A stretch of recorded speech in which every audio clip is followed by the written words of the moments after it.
الحمدللہ نحمدہ ونستعینہ ونستغفرہ ونؤمن بہ ونتوکل علیہ ونعوذ باللہ من شرور انفسنا ومن سیئات اعمالنا من یہدہ اللہ فلا مضل لہ ومن یضلل فلا ہادی لہ ونشہد ان لا الہ الا اللہ وحدہ لا شریک لہ ونشہد ان سیدنا ومولانا محمدا عبدہ ورسولہ اما بعد فاعوذ باللہ من الشیطان الرجیم بسم اللہ الرحمن الرحیم وما ارسلنا من رسول الا لیطاع باذن اللہ اللہم صلی علی محمد وعلی آل محمد کما صلیت علی ابراہیم وعلی آل ابراہیم انک حمید مجید اللہم بارک علی محمد وعلی آل محمد کما بارکت علی ابراہیم وعلی آل ابراہیم انک حمید مجید۔ اللہ تعالیٰ کا احسان ہے کہ اللہ تعالیٰ نے ہمیں انسان بنایا، مسلمان بنایا، حضور اکرم صلی اللہ علیہ وسلم کا امتی بنایا۔ اللہ تعالیٰ ہمیں ان نعمتوں کی قدر کرنے کی توفیق عطا فرمائے۔ میں آج کی اس ماہانہ خانقاہی مجلس میں چند ایک باتیں بالترتیب عرض کرتا ہوں، چونکہ ہماری خالص اصلاحی مجلس ہے۔ خالص اصلاحی مجلس کا معنی کہ یہ مریدین کی مجلس ہے، وہ مرد حضرات ہوں یا خواتین ہوں۔ اس میں گفتگو کا انداز یہ ہے کہ میں وہ بات کہتا ہوں جو میں خود بھی عمل کرنا چاہتا ہوں، سننے والوں سے بھی گزارش کرتا ہوں کہ عمل کی نیت سے ہم یہ بات سنا کریں۔ اگر دوران گفتگو ایسی بات آئے کہ جس پر ہمارا عمل ہے، اللہ کا شکر ادا کریں۔ اگر دوران گفتگو ایسی بات ہے جس پر ہمارا عمل نہیں، تو پھر عمل کرنے کی کوشش کریں اور عمل کرنے کی فکر کریں، اس کا بہت زیادہ اہتمام فرمائیں۔ تو میں چند ایک باتیں بالترتیب عرض کرتا ہوں۔ سب سے پہلی بات نمبر 1 کہ جب بھی میری طرف سے کوئی پوسٹ جاتی ہے تو اس پر بعض ساتھی میں تو استعمال نہیں کرتا یوٹیوب کو یا فیس بک کو، میں خود استعمال نہیں کرتا، کبھی کوئی ضرورت ہو، وگرنہ میں اپنا سارا کام واٹس ایپ پہ کرتا ہوں۔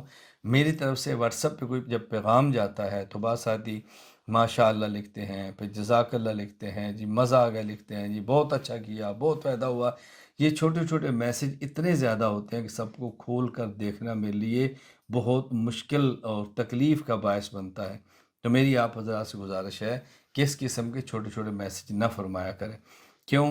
اگر میں چھوٹے میسج نہ دیکھوں تو بعض اہم میسج آنے والے وہ بھی نہیں دیکھ پاؤں گا، تو مجھے ان سوالات کے جوابات دینے کے لیے تمام میسج کو دیکھنا پڑتا ہے، تو اس سے مجھے اچھی خاصی مشقت کا سامنا کرنا پڑتا ہے۔ بس آپ تحریر پڑھ لیا کریں، اگر کوئی آپ تبدیلی محسوس کریں، تحریر سے آپ کو فائدہ ہوا ہو، واقعتاً زندگی تبدیل ہوئی ہو، اپنی کارگزاری آپ لکھیں، میں اس کو خوشی سے سنتا بھی ہوں، پڑھتا بھی ہوں اور آگے دوسروں تک اس کو پہنچاتا بھی ہوں۔ لیکن بس چھوٹی چھوٹی تحریرات ہم خانہ لکھا کریں، اس سے وقت کا بہت ضیاع ہوتا ہے اور حرج بہت زیادہ ہوتا ہے، اس کا بہت زیادہ اہتمام فرمائیں۔ اور بہت سارے کام وہ ہیں کہ جو آپ کے کرنے کے ہیں، میرے کرنے کے نہیں ہیں، آپ وہ بھی میرے اوپر ڈال دیتے ہیں۔ مثال کے طور پہ دیکھیں، آج کا ہمارا خان کا اجتماع ہے، میں نے اپنے واٹس ایپ میں جو میرے ہاں گروپ موجود ہیں، براڈ کارڈ لسٹ، اور وہاں پر متعلقین کو جب یہ میسج بھیجا تو اس میں لکھا تھا ترکیہ وقت کے مطابق 2 بجے۔ اب کوئی میسج آ رہا ہے جی پاکستان کا وقت کیا ہوگا، کوئی میسج کر رہا ہے ہندوستان کا وقت کیا ہوگا، کوئی دیگر ممالک سے میسج کر لے ہمارے ملک کا وقت کیا ہوگا۔ بھئی ایک ایک کے ملک کا وقت کا تعین میں نے تو نہیں کرنا۔ آپ ترکیہ وقت دیکھیں اور اپنے ملک کا وقت اس کے مطابق سیٹ کر کے خود دیکھ لیں۔ آپ ہر بات یہ چھوٹی چھوٹی مجھ سے نہ پوچھا کریں، آپ خود اندازہ فرمائیں کہ اس سے مجھے کس قدر مشقت کا سامنا کرنا پڑتا ہے۔ بہت سارے حضرات کی عادت ہے، مجھے نہیں معلوم یہ کہاں سے چلی ہے، میرے علم میں نہیں ہے، کہ میسج کرتے ہیں اور لکھتے ہیں السلام علیکم ورحمۃ اللہ وبرکاتہ، اس کے بعد اپنا نام بھی نہیں لکھتے، اپنا شہر نہیں لکھتے، اپنا کام نہیں لکھتے، میسج کی وجہ نہیں بتاتے، تو انسان پریشانی کے شکار ہوتے۔ اب کیا کریں؟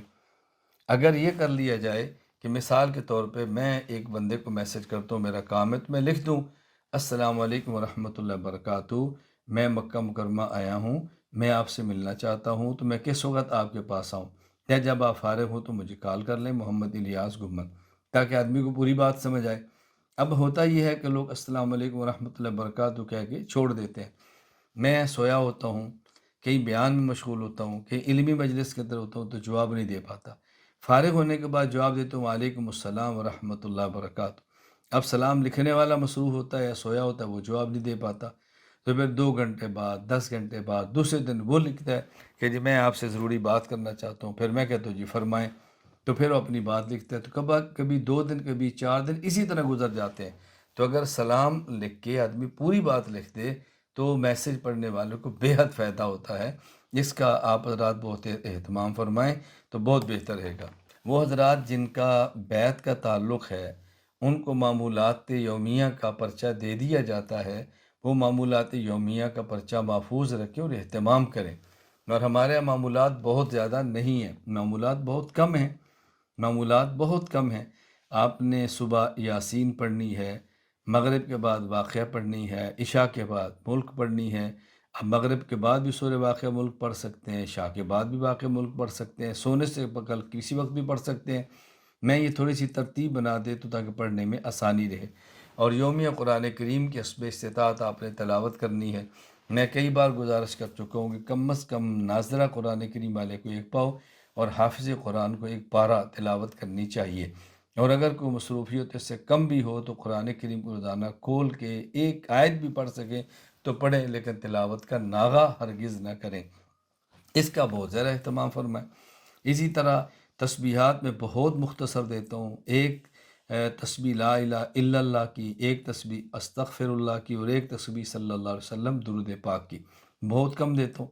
ہاں وقت ہے تو آپ 12 تسبیحات پوری کریں، وقت ہے تو اس میں ذات کو مزید اب لاکھ تک لے جائیں، کون منع کرتا ہے؟ لیکن پابندی معمولات کی کرنا بہت ضروری ہے۔ خیر الاعمال ادومها وان قل، بہترین عمل وہ ہے جو تسلسل کے ساتھ ہو، اگرچہ تھوڑا ہی کیوں نہ ہو لیکن ہو تسلسل کے ساتھ۔ اس لیے اعمال کو تسلسل کے ساتھ کرنا سیکھیں، پھر فائدہ بہت زیادہ ہوتا ہے، وگرنہ فائدہ نہیں ہوتا یا بہت کم ہوتا ہے۔ اس کا بہت زیادہ اہتمام فرمائیں۔ دیکھیں میں حضرات سے پابندی بہت سارے معاملات میں کراتا ہوں، خود بھی پابندی کرتا ہوں، تو جن حضرات کو مزاج کا پتہ نہیں ہوتا یا واسطہ نہیں ہوتا تو وہ کبھی یہ کہتے ہیں کہ مولانا صاحب آپ بہت سخت ہیں۔ میں کہتا ہوں میں سخت نہیں ہوں، میں اس موقع پر وہی جملہ کہتا ہوں جو حکیم الامت مجدد الملت مولانا اشرف علی تھانوی نور اللہ مرقدہ نے فرمایا تھا۔ حضرت حکیم الامت مولانا تھانوی رحمۃ اللہ علیہ کو بعض احباب نے کہا کہ حضرت آپ کے اصول بہت سخت ہیں۔ حضرت فرمانے لگے میرا صرف ایک اصول ہے کہ مجھ سے کسی کو تکلیف نہ پہنچے اور کسی سے مجھ کو تکلیف نہ پہنچے، بس یہ کتنی مختصر سی بات۔ اس لیے میں حضرات سے گزارش کرتا ہوں وقت کی پابندی کریں، معمولات کی پابندی کریں، معاملات کا بہت زیادہ خیال فرمائیں، کسی کو تکلیف نہ دیں، جو وعدہ کریں اس پر پورا اتریں، دوسرے کے وقت کا بہت زیادہ خیال فرمائیں۔ اس کا اہتمام فرمائیں گے تو زندگی بہت آسان ہوگی، زندگی بہت آسان ہوگی۔ میں کس طرح آپ کی خدمت پہ عرض کروں، اس بات کا بہت زیادہ خیال فرمائیں کہ ہمارے پاس وقت بہت ہے، وقت کم نہیں ہے۔ فضولیات میں اور لغویات میں لگ جانے کی وجہ سے ہمارا وقت برباد ہو رہا ہے، بہت زیادہ وقت ہمارا موبائل برباد کرتا ہے، فضول چیزیں دیکھتے ہیں، فضول چیزیں سنتے ہیں، وقت بہت زیادہ ہم اس پہ ضائع کرتے ہیں۔ اور میں اس حوالے سے بڑے اہتمام کے ساتھ اور بڑی تاکید کے ساتھ اپنے سے تعلق رکھنے والے احباب کی خدمت میں یہ گزارش کیا کرتا ہوں کہ اگر آپ صرف اتنا اہتمام کر لیں کہ ہر کسی کو سننا چھوڑ دیں، ہر کسی کو دیکھنا چھوڑ دیں، توجہ رکھیں، ہر کسی کو سننا چھوڑ دیں، ہر کسی کو دیکھنا چھوڑ دیں، ایک اپنا شخص جس کے علم اور عمل پر آپ کو اعتماد ہو ان سے تعلق قائم فرمائیں اور انہی کو سنیں، انہی کو پڑھیں، بس گروپوں سے نکل جائیں، ہر پوسٹ کو نہ دیکھیں، ہر گروپ میں نہ آئیں۔ آپ دیکھنا کہ کتنا وقت آپ کے پاس بچتا ہے اور کتنا وقت موجود ہے۔ آپ 2 سالہ 4 سالہ میں پڑھنا چاہیں آپ پڑھ سکتے ہیں، ترجمہ اور تفسیر قرآن پڑھنا چاہیں تو پڑھ سکتے ہیں، اپنے گھر کو وقت دینا چاہیں تو دے سکتے ہیں۔ میں اللہ کی قسم اٹھا کر کہوں تو میں حانث نہیں ہوں گا، میں کس درد کے ساتھ یہ بات کہوں کہ بچے، نوجوان اور بوڑھے، مرد اور عورتیں، بظاہر نیک، بظاہر دیندار، لوگ ملوث ہیں ان موبائل کے فضولیات اور لغویات میں، اور اتنا وقت ہمارا یہ موبائل ضائع اور برباد کرتا ہے، الامان والحفیظ، اتنا وقت یہ برباد اور ضائع کرتا ہے کہ میں آپ کی خدمت میں کیا عرض کروں۔ بہت زیادہ مجھے اس سے تکلیف ہوتی ہے کہ ہم بہت زیادہ وقت ضائع کرتے ہیں۔ اپنے وقت کو ضائع ہونے سے بچائیں، اس کا بہت زیادہ خیال فرمائیں۔ ہم جس دور میں ہیں، میں سمجھتا ہوں یہ میڈیا کا دور ہے، سوشل میڈیا کا دور ہے، لیکن اس سوشل میڈیا کے دور میں خود کو بچایا جا سکتا ہے، اس دور میں بھی خود کو بچایا جا سکتا ہے۔ اس کا طریقہ اچھی طرح ذہن نشین فرما لیں۔ میں اس کے لیے ایک واقعہ عرض کرتا ہوں۔ چند دن قبل میرا سعودی عرب کا سفر تھا اور خبر میں ٹھہرا تھا، آگے بحرین میں نے جانا تھا، مختلف شہروں سے ساتھی وہاں جمع تھے۔ تو مجھے ایک ساتھی فرمانے لگے کہ مولانا صاحب سوشل میڈیا کا دور ہے، بچنا بہت مشکل ہے، تم کیا کریں؟ میں نے کہا میں بھی سوشل میڈیا پر ہوں، میں کون سا سوشل میڈیا پر نہیں ہوں، تو آپ مجھے سن لیا کریں۔ وہ خاموش ہو گئے۔ میں نے کہا آپ کا تعلق تبلیغی جماعت سے ہے اور آپ کا بیعت کا تعلق مجھ سے ہے، اور آپ سنتے اوروں کو ہیں، تو پریشانی تو ہوگی۔ جب آپ کا تعلق مجھ سے ہے، تعلق تبلیغی جماعت سے ہے، تو آپ پھر مجھے سنیں، پھر آپ اوروں کو کیوں سنتے ہیں؟ وہ لوگ جن کو سننے سے شبہات پیدا ہوتے ہیں، آپ ان کو سنتے ہیں، اور جس کے سننے شبہات ختم ہوتے ہیں، آپ اس کو سننا کیوں چھوڑتے ہیں؟ تو کہنے لگے جی آخر کیا کریں، سوشل میڈیا ہے۔ میں نے کہا وہی بات میں سمجھا رہا ہوں کہ میں بھی تو سوشل میڈیا پر ہوں نا، تو آپ سوشل میڈیا پر ہر کسی کو نہ سنیں، اس بندے کو سنیں کہ جس کو سننے سے شبہات ختم ہوتے ہیں۔ کیونکہ میرے علم میں ہے، میں صرف درجنوں اور بیسیوں کی بات نہیں کرتا، سینکڑوں کی تعداد میں ایسے لوگ ہیں کہ وہ الجھتے ہیں تو پھر رابطہ کرتے ہیں، شبہات میں پھنستے ہیں تو پھر رابطہ کرتے ہیں، پوسٹ کسی کی پڑھتے ہیں، حوالہ مجھ سے مانگتے ہیں، بیان کسی کا سنتے ہیں، تائید تردید مجھ سے پوچھتے ہیں۔ تو میں کہتا ہوں بھی چھوڑ دیں، آپ ایسا کیوں کرتے ہیں؟ آپ چھوڑ دیں اس کو۔ خذ ما لا یریبک ودع ما یریبک، جو چیز آپ کو شک میں ڈالتی ہے اس کو چھوڑ دیں، وہ جو شک میں نہیں ڈالتی آپ اس کو لے لیں۔ کتنی آسان سی بات ہے۔ تو اس کا اہتمام کریں گے تو آپ کے لیے اللہ گواہ ہے کہ بچنا بہت آسان ہوگا، اور اس سوشل میڈیا کے دور میں بھی آپ اپنی ترتیب کے ساتھ معمول کے مطابق بہترین زندگی گزار سکیں گے۔ بہت سارے مسائل میں آپ اختلاف دیکھیں گے، اور یہ قیامت تک اختلافات ہوتے رہیں گے۔ آج ہم اور ہمارے بعد ہماری نسلیں دیکھتی رہیں گی۔ اس اختلاف امت کے دور میں آپ کو ایک رہبر متعین کرنا ہوگا، ایک شخص کو متعین کرنا ہوگا، اس کو لیں اور اس کے مطابق اپنی آپ زندگی گزاریں۔ اس کا بہت زیادہ خیال فرمائیں۔ جب بھی کسی مسئلے پر، فقہی مسئلے پر دو رائے آ جائیں، تین رائے آ جائیں، تو آپ ایک بندے کا انتخاب کر لیں اور آپ یہ کہہ دیں بھی ہمارے حضرت کی رائے یہ ہے، ہمارے شیخ کی رائے یہ ہے، ہمارے مرشد کی رائے یہ ہے، ہمارے بڑے کی رائے یہ ہے، اس رائے کے مطابق عمل کریں۔ الجھن کی کیا ضرورت ہے؟ اس کو بہت اچھی طرح سمجھیں، اس کو بہت اچھی طرح سمجھیں۔ نمبر 11، جب بھی آپ نے مسئلہ معلوم کرنا ہو، خصوصاً مجھ سے، جو میرے تعلق والے ہیں، میں ان کو یہ بات عرض کرتا ہوں، مسئلہ معلوم کرنے کا طریقہ یہ غلط ہے کہ جی بعض علماء اس مسئلے پر یوں کہتے ہیں، بعض علماء یوں کہتے ہیں، تو حضرت آپ کیا کہتے ہیں؟ میں نے کہا مجھے یوں نہ پوچھا کریں، مجھے آپ سیدھا پوچھا کریں کہ اس مسئلے کے بارے میں آپ کی رائے کیا ہے۔ چونکہ میں بعض مقامات پہ جاتا ہوں تو اس میں لوگ کہتے ہیں جی فلاں حضرت نے یہ بات فرمائی ہے تو آپ کیا کہتے ہیں؟ میں نے کہا چونکہ یہ بات ٹھیک نہیں ہے، میں نے اس کی تردید کرنی ہے۔ اگر آپ ان کا تذکرہ کی بغیر ویسے کہہ دیتے کہ اس مسئلے پر آپ کی رائے کیا ہے، تو میرے لیے بیان کرنے میں آسانی ہوتی۔ تو جب آپ کسی کا نام لے کر کہتے ہیں فلاں یہ کہتے ہیں، اب آپ کیا کہتے ہیں؟ اب مجھے اس رائے کے تردید کرنے میں ذرا الجھن پیش آ جاتی ہے۔ میں اس پر ایک واقعہ عرض کر دیتا ہوں، واقعہ تو بہت سارے ہیں، ایک واقعہ عرض کرتا ہوں۔ میرا ایک سفر تھا، دوران سفر ایک صاحب کے گھر میں میرا رات کا آرام تھا، تو وہ تھے اور ان کے ساتھ دو بیٹے تھے۔ میں نے ان سے گزارش کی کہ آپ ہمارے 4 سالہ عالم کورس کے اندر داخلہ لیں، تو مجھے وہ فرمانے لگے کہ میری تو عمر اب 50 کے لگ بھگ ہے، حال بتائے میرے 2 بیٹے ہیں تو میں چاہتا ہوں یہ پڑھ لیں۔ میں نے کہا نہیں، آپ ایسا کریں، ان بیٹوں کے رہنے دیں، آپ پڑھیں، کیونکہ آپ نے پہلے دنیا سے جانا ہے، بیٹوں نے بعد میں جانا ہے۔ تو مجھے کہنے لگی تو اللہ ہی بہتر جانتا ہے، پہلے کس نے جانا ہے؟ میں نے کہا جب اللہ ہی بہتر جانتا ہے تو آپ نے پاکستان کو چھوڑ کر اس ملک کا انتخاب کیوں کیا ہے؟ آپ وہاں رہتے، یہاں کیوں ہے کمانے کے لیے؟ بس یہ بچوں کا مسئلہ ہے۔ تو میں نے کہا ان بچوں کے مکان کی آپ فکر کرتے ہیں، ان بچوں کے مستقبل کی فکر کرتے ہیں، اس کے لیے آپ اپنا ملک چھوڑ دیتے ہیں۔ آپ کا اندازہ ہے کہ میں مر جاؤں گا، میرے بعد بچوں کو کچھ ان کو مل جائے۔ اور جب میں یہ بات کہتا ہوں کہ آپ نے پہلے جانا ہے، بچوں نے بعد میں جانا ہے، پہلے دین آپ پڑھیں، تو اب آپ کہتے ہیں اللہ ہی بہتر جانتا ہے، پہلے کس نے جانا ہے؟ میں نے کہا ہم سمجھتے ہیں اللہ ہی جانتا ہے، میں تو ایک معمول کی فطرت کی زندگی کی بات کر رہا ہوں کہ دادا پہلے ہوتا ہے، بیٹا بعد میں ہے، پھر اس کے بعد کا بیٹا بعد میں، ترتیب ہی ہوتی ہے۔ تو آپ پہلے دین آپ پڑھیں، پھر بچوں کی فکر کریں، پہلے آپ کا پڑھنا ضروری ہے۔ اب وہ مجھے کہنے لگے کہ میں فلاں حضرت سے بیعت ہوں اور وہ فرماتے ہیں کہ آپ کی عمر زیادہ ہے، اب آپ خود پڑھنے کی بجائے بچوں کو پڑھنے پر زور دو۔ میں نے کہا وہی بات آ گئی، اگر یہ بات آپ حضرت کے بجائے اپنی رائے کے طور پر پیش کرتے تو مجھے یہ بات کرنے بہت آسانی ہوتی۔